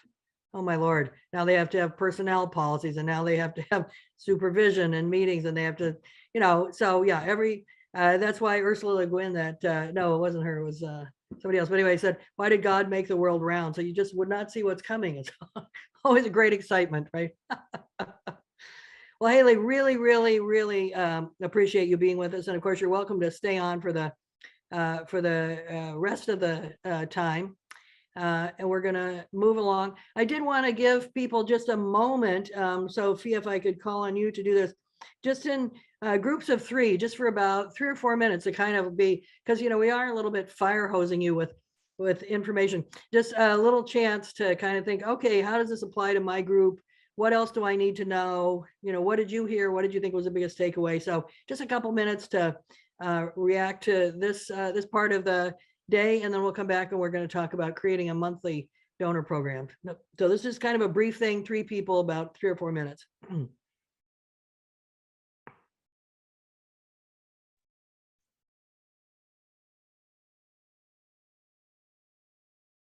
And they go, I love how they disappear into their rooms. And dig our way with a spoon. All right, welcome back, everybody. So Haley's still with us. Actually, did any Hold on, question I got or 30 seconds. oh, 30 seconds. Sorry, I'm getting ahead of myself here. There's always, I know I get too excited as well with that minute interlude of when people are coming back.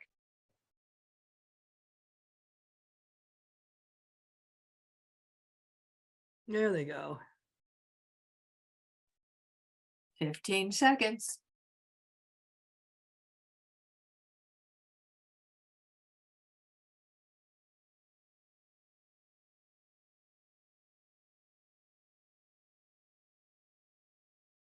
Is that it? They're all here.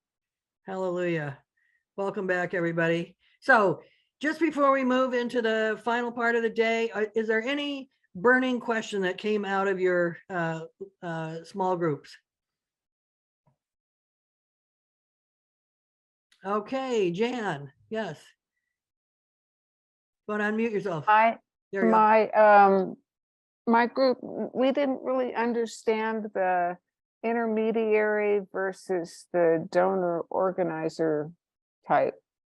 Are there two separate, two different things there, two different types? I didn't really understand the universe of what we were talking about.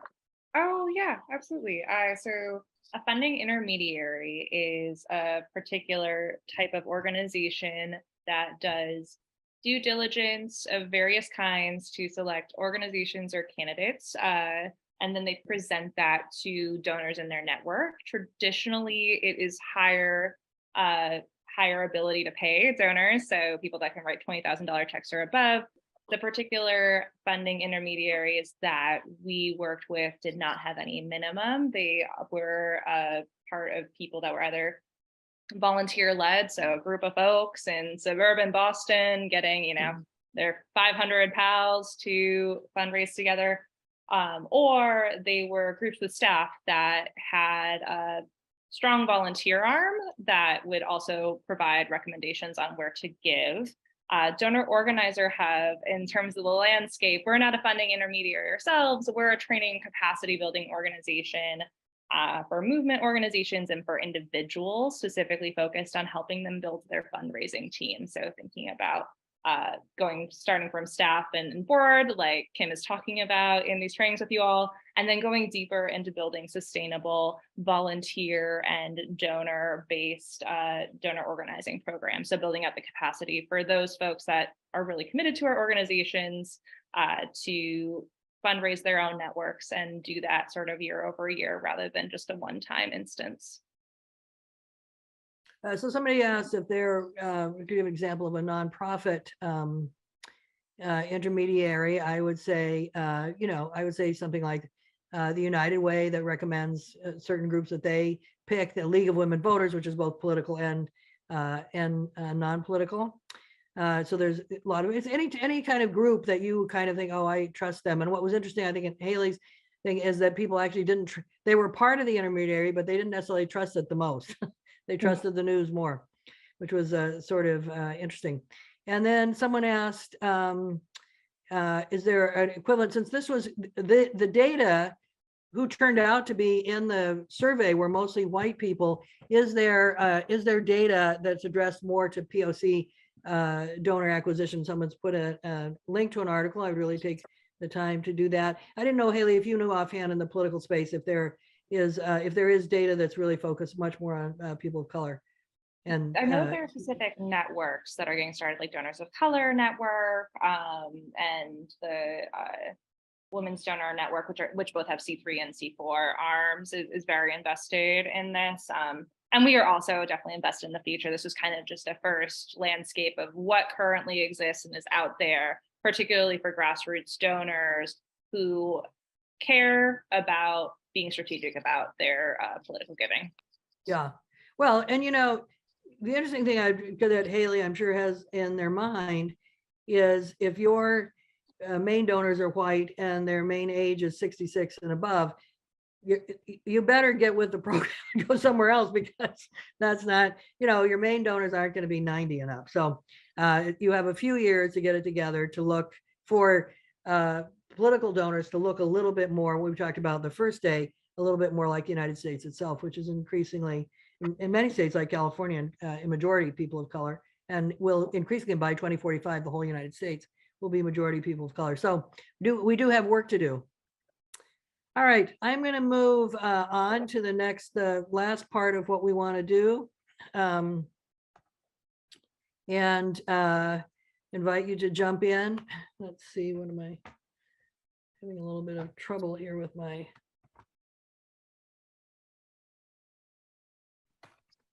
Oops, I don't know. It's something I'm getting a little bit stuck here, but let me. I want to talk about monthly donors. Monthly donors are often acquired through online. They're also kind of a very popular strategy that you'll see with these street canvassers that stop you actually literally on the street and ask if you're part of the ACLU, and they try to get you to sign up monthly. This is, I think, a very important strategy for grassroots organizations. It's a way for anybody, I mean, who could be of any wealth, but particularly for people that maybe have regular income, but not a lot of income at any one regular time, to make a bigger gift is to make a donation once a month. This is a much more popular strategy in other countries. And you can see here how many donors there are in each of these places. I mean, we think the World Wildlife Fund having 19,000 monthly donors in Canada, and Canada has, the same population, actually less population than the state of California. Is pretty amazing. The advantages of them are very simple. I know a lot of you use them. They great reliable income. The great thing about them is you have to stop, if from the organization's point of view, the donor has to stop giving. They have to actually, whereas with regular just one-time gifts, each time the donor has to decide to give. And I know for myself, I had an organization I gave to for like 4 years, because every time I remembered that I gave to it, I wanted to stop because a friend of mine had asked me and was long gone. And I liked the organization well enough, but it didn't really raise my flag. But every time I thought of stopping, I couldn't, because it was either too late at night. I couldn't figure out how to do it online. It was like, so they got a lot more money. The donors give a lot more, and it's a great upgrade strategy. So I'd really, really explore it or expand it. Those of you who have done it, I think it's a really, really good strategy. It does require some things. It requires keeping up with credit card expirations, which I think is the main thing that kills monthly donor programs. A person's card expires, no one calls and tries to get it renewed. You do have to thank donors. You don't thank them every month. You thank them for their pledge. Thank you very much for pledging $20 a month. Then they pay it, or thank you very, then they pay it.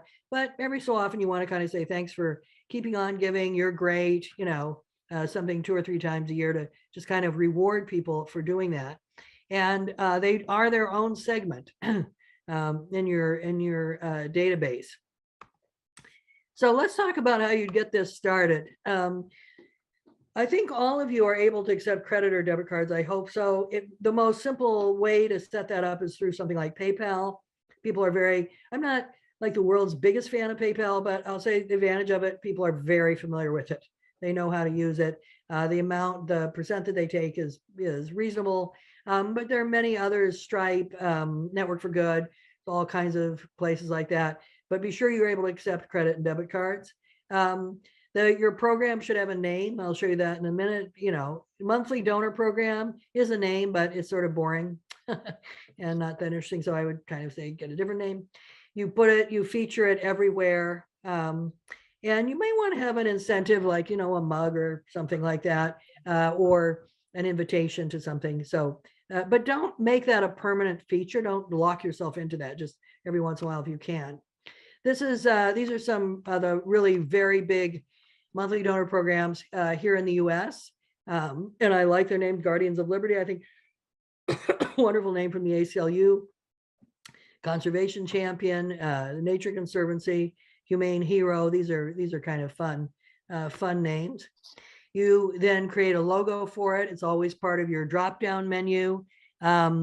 It's mentioned from time to time. You might even have a drive to increase the number of monthly donors rather than not the money, just the number of donors by a certain amount. It's always a feature of the tail end of your e-newsletter. You can also, when you're talking to major donors, and next week we're going to talk about that, but you say to somebody, could you consider $5,000? Oh, I don't know that. I'm not sure I have that. Well, we don't need it all at once. If you wanted to pledge that and pay it over time, that'd be fine if that helps. So it is a way sometimes. I have seen monthly donor programs where you have donors that give $2,000 a month, $1,000 a month. So it is generally for $50 a month, 100, 150, something like that, 25. It is generally for that kind of gift, even 10, which is fine. But don't think it's only for smaller donors. It can be for anyone for whom spreading the length of payment makes sense. And we're all familiar with that. That's how most of us buy any high ticket item. That's how we buy. If you own a house, that's how you bought it. Your car, that's how you bought it. So people are kind of familiar with it, and it really makes sense to them. These are some examples, and you can take a look later, at how people do it. This is from the websites of various things. I love the Redwood Ranger, the Sempe Viren's Fund, and of course that's just a gorgeous picture. And I think for those of us who maybe when we were kids thought it would be fun to be a ranger, it's like the way they've done the little badge and everything is fun, and you get a little sticker if you belong to that. This is kind of fun with these images that are fun to look at, like this chimpanzee. I like pipeline. This water pipeline is kind of interesting, where they kind of tell you what amount of money per month, what it does. If you can do that, it's great. People love specific things, but don't kill yourself to make that happen. I think some organizations that's a lot harder to do than others, but they're able to do it. And they have that as a you join the pipeline with a monthly donation, or if you're not ready to join, then you can just give one time. But you can see they really are very, very assertive about putting out there that they prefer a monthly gift, and consequently they have quite a few. In addition to your whatever logo you have, picture, advertising, profile people who give monthly. Okay, profile and make them unusual people. Here's people. Now you think, what group would they be giving to monthly? And I've had a lot of you are thinking, oh, something to do with animals, something to do with dogs. No, these are in Amnesty International. But it's sort of counter. Like I like that, because it's sort of counter to, oh, that's interesting. That's the story. So that people begin to look and they think, oh, I could be like that person. I look like that person. And that's where you can really profile. And of course, when you profile someone, they really have a lot of loyalty to your group. The chances that they're going to drop out are pretty slim. So I like doing that 2 or 3 times a year in your e-newsletter, on your website, profiling. Yeah, you can profile any of your donors, actually. I really like that, but from time to time, the monthly donors, very, very useful to do that. People often say, where do you find these people? So you can advertise your monthly donor program to everybody, as you will if you have a prominent place on your website and you talk about it. But the people you most want to advertise it to, you want to segment out, because you want to think who's most likely to do this. Is not a first-time donor in general. Usually it's someone who's given a few times. So they're a donor. If you ask them about themselves, tell me a little bit about yourself, they might say, I give to this. Sometimes they've given for several years. Sometimes these are just kind of segments that you want. The ones that are in bold, I think, are the ones that you really want to push your monthly donor program to. People that have given a few times, people who could give more. We're going to talk next week, but I just kind of grab onto this for a minute to say the importance of segmenting. I want to just go on a slight tangent, so bear with me. Given odd amounts, 65, 34, 91, 73. When anyone gives me a weird amount, I always want to think, what is that?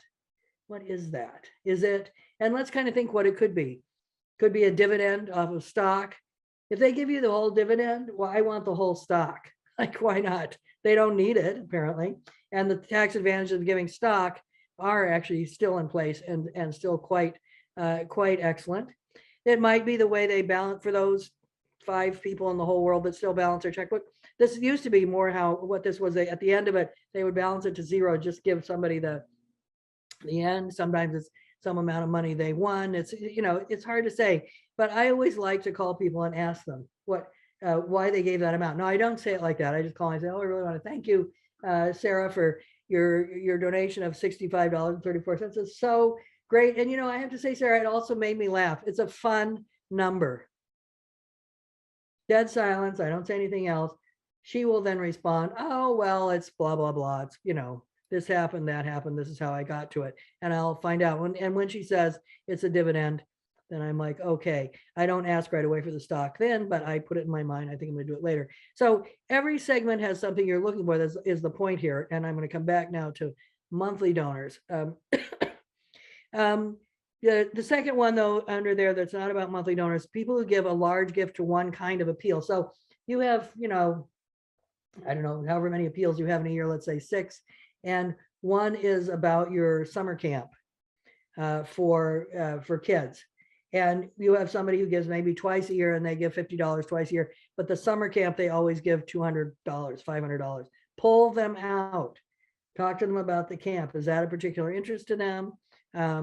Or is that just when they happen to get their income tax refund? It's not always coincidence and correlation aren't the same, but really figure out, you can learn a lot about your donors just by segmenting. So these 3 segments in bold, that's how you're going to be looking at more for your monthly donor prospects. Now, some of you are thinking, well, you know, what about upgrading? I mean, it's bad enough you ask for money, but then you're basically saying to the person, what you're giving isn't really enough. How about more? But here's an interesting thing, you know, so much about fundraising is counterintuitive. And here's where we see some of it.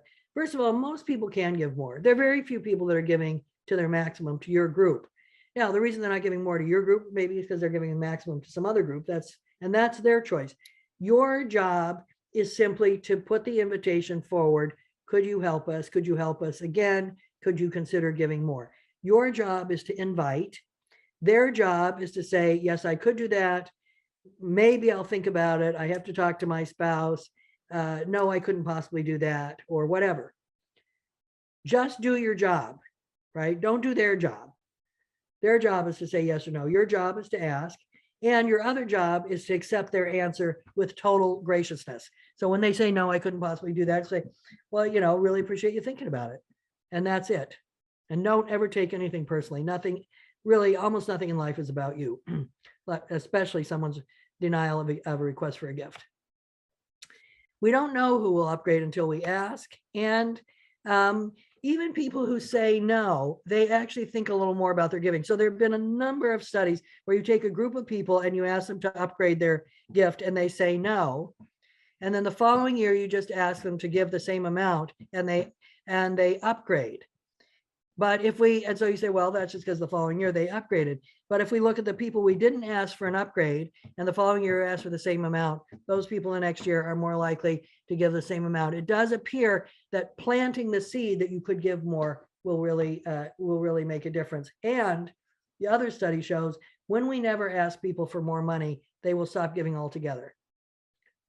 And that's very counterintuitive in some ways, although when you think about it, all of our costs are going up, and particularly the last few months, I think all of us are very aware how much costs are going up.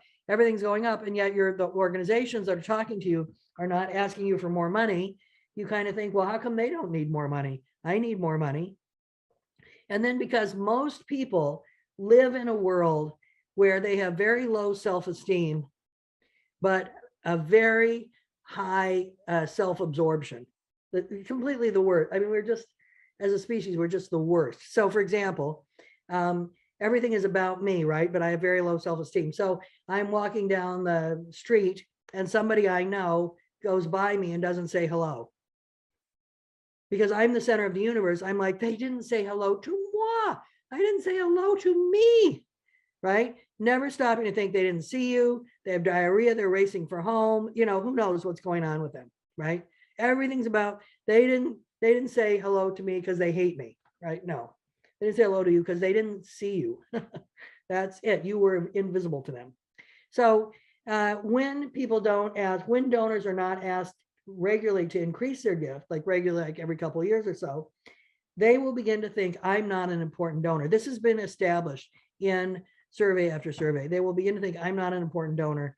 I'm not being asked. I'm not important to this group, and they will stop giving altogether. So to increase your retention rate, you want to ask for an upgrade. This is some of the stuff is, you have to think very psychologically and strategically to kind of come to a correct conclusion about what's going to work in fundraising. You'll appeal to people. You can do it by direct mail. Certainly, I think is a good way. E-appeal, any of these things. A testimonial is really good, where someone who is already a monthly donor writes the appeal. And it can also be very focused on one thing. So Nature's Mortgage is, oh God, I can't think of the name of the group that uses that. But anyway, their monthly donors, all the money from their monthly donor program goes to one thing, which is to buy more land that's then turned into parks and forests and so on. So it's not used for their annual income, and that's actually been very, very successful for them. So those are, but there's something about it that's very specific, a very specific invitation to be a monthly donor. Once you have the donors, you have to steward them, to pay attention to them, sending them, you send them all the regular appeals that you send to. They get their own, but it's very clear in the appeal, you've already given, but I thought you'd like to see this. You can modify them slightly. We'll talk about segmenting a little bit more, but segmenting is it's probably one of the key elements to actually maintaining a little bit more personal relationship with your donors. And they, once or twice a year, they get a little special report. It could be one page, does not have to be anything particular. You can repurpose something you wrote to a foundation funder. An interesting thing about grant proposals is, for those of us who've ever been in the grant making business, they are so boring. They're just, oh my God, if you're just having trouble sleeping, you just read through a bunch of grant proposals. But for most people who have never written a grant proposal, they don't really know what a foundation is. They read about it in the paper. If you send them something and it says, this is from our most recent proposal to the Hewlett Foundation, they feel like they're seeing secret information. They feel like, oh my God, I am being allowed in on something really secret. So there's very rarely a need to create brand new content. Usually we can really repurpose content, and grant proposals are a great repurposing for this. A little thank you event is great. You can have it, of course, if you feel safe, have it in person and your donors are nearby, but a little Zoom thing where you tell them something, or, kind of what we were talking about earlier, you invite them something is really perfect. So you need, in your database, you need a system that will remind you of all these kinds of things, the anniversary of their gift. When you want to ask them, you can ask them to increase their monthly gift. They can go from $10 to $15 or $100 to $200. This is all information, of course, that all of you know, that you are keeping presumably about all of your major donors and a lot of your donors, but your monthly donors then become very, very important. Your monthly donors are quite likely to become legacy donors too, because they have, they think of you pretty often.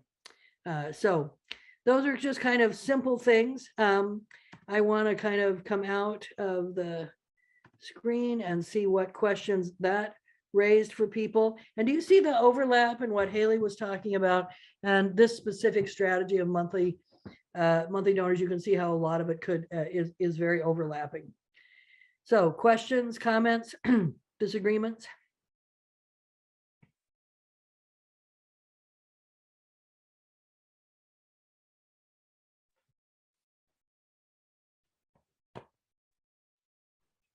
Yes, Sam. Mm-hmm.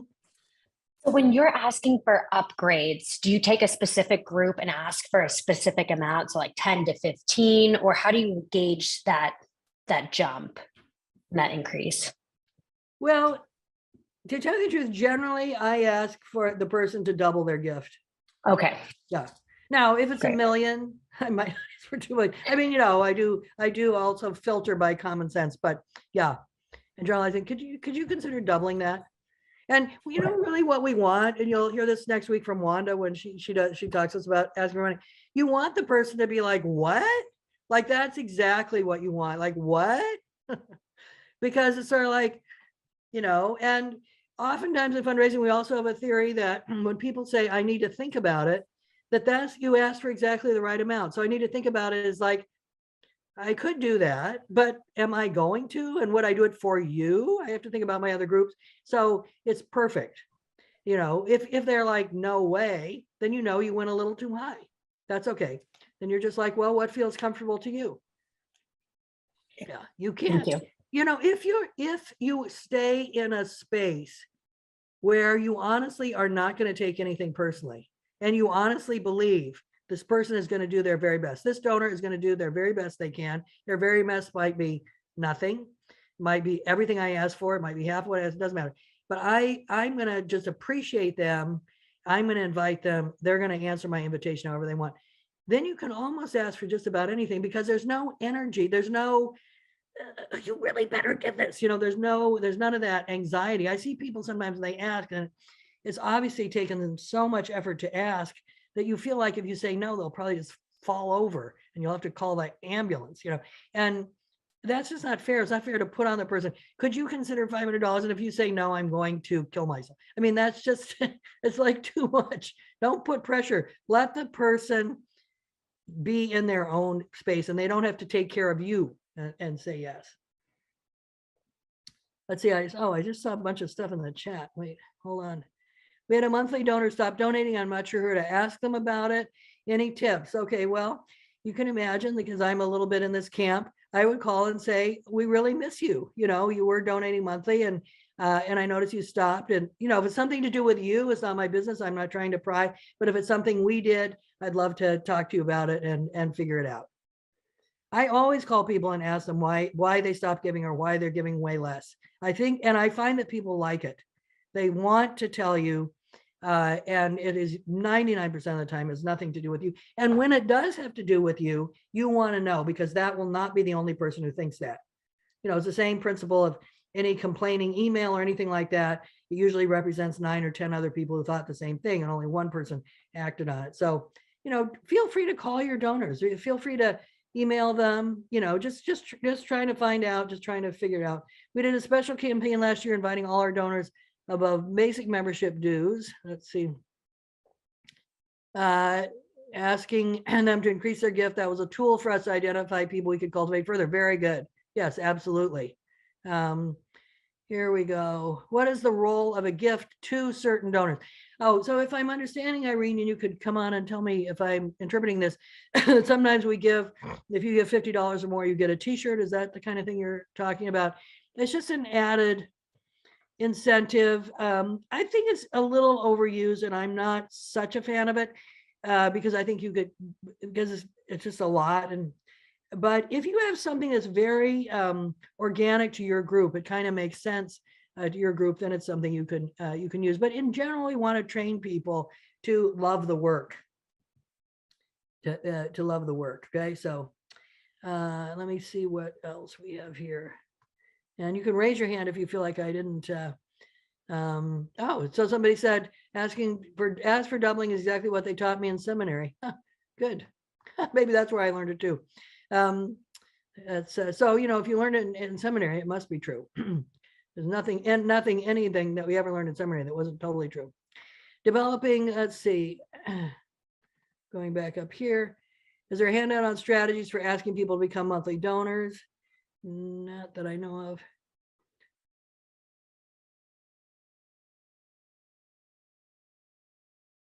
Okay, I think I got them all. I think I got all the things. We're coming now to the end of our time. So next week, we are going to have another guest named Wanda Scott. And Wanda actually was the director of development at Pacific School of Religion. That's how I originally met her. And she is an expert in the world of personal face-to-face solicitation. And she will join us. I'm hoping between now and then, in terms of homework, that you will think about what strategies you're using and how your strategies could work better to make your strategies work for you. Are there any strategies you want to drop? You know, one thing about COVID, can we say anything good about COVID? Probably not, but I will say one good thing about it is it gave nonprofits a chance to drop strategies that weren't working, especially events. oh, we can't have our event because of COVID. And I knew these development people were like, thank you, God, hallelujah. We don't have to have that stupid event anymore. And it was like, so they got rid of an event or they changed it completely, or, well, people don't want to, one group that went from many snail mail appeals, they started moving much more online. Oh, people don't like to open their snail mail because it could be germy. So it was like this chance to revisit strategies. We need to revisit our strategies all the time. They change.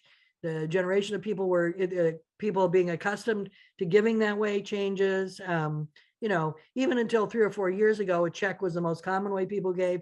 Now it's no longer. Now the most common way people give is online. That's been a very substantial change in a very short period of time. So we need to examine our strategies to make sure they're keeping up with the times and make sure they're doing what we want them to do. And also we as organizations will always have new things we need to do. Some of us need to pay more attention to our current donors. Some need to get new donors. We need to get new donors of a certain type, not new donors who are exactly like the old donors. We need to get some other kinds of donors. So take a look at that. As always, you are invited to write to me between times. I love that. It tells me that you actually are paying attention. And slides, can the slides be shared in the portal, not just the recording? They were actually, Kate. So take a look and I will put the slides immediately into the Google Dropbox, the Google Doc after this. And Haley, and I'll put Haley's slides as well. Any final comments? So just another big shout out to Haley for joining us today. Just really, really appreciate it. Thanks so much. And I'll see you. Oh, someone said they didn't see the slide or the Google Doc. The password to the Google Doc is in the Zoom invitation. Okay. And if you have any trouble, write to me and ask me about it and I will, I'll help you with it. All right. So next week, same time, same bat station, and we will talk about personal face-to-face solicitation. All right. Bye-bye.